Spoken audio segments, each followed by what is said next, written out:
పేదలకు నాణ్యమైన వైద్య సేవలు అందించడమే కూటమి ప్రభుత్వ లక్ష్యమన్నారు మంత్రి మండిపల్లి రాంప్రసాద్ రెడ్డి. అన్నమయ్య జిల్లా రాయచోట్లోని 100 పడకల ఏరియా ఆసుపత్రిలో జరిగిన ఆసుపత్రి అభివృద్ధి సంఘ సర్వసభ్య సమావేశం నిర్వహించారు.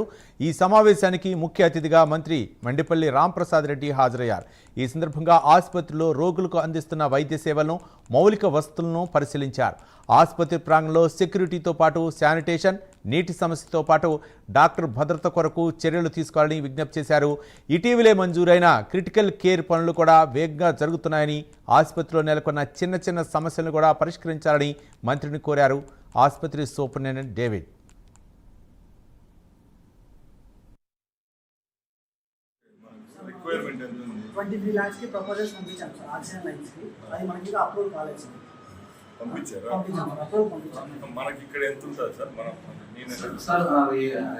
సప్లై అంటే ఎంత మీటర్స్ ఐడియా లేదు సార్. బట్ ప్రమాణ చేసింటున్నాము. మరొకసారి ఒక మీటింగ్ పెట్టుకుంటాము అని చెప్పి సార్ అడిగినప్పుడు, సార్ ఈరోజు మీరు వీలైతే మీరు అరేంజ్ చేయండి అన్నారు. వాటి సార్ యొక్క సూచనల మేరకు ఈ యొక్క మీటింగ్ మేము అరేంజ్ చేయడం జరిగింది. 8 పోస్టులు వేకెంట్ ఉన్నాయి సార్. ఆ 8 పోస్టులలో మనం ముఖ్యంగా డాక్టర్స్ లో ఒక ఆర్థోపెడిక్ డాక్టర్ సమస్య ఉంది సార్.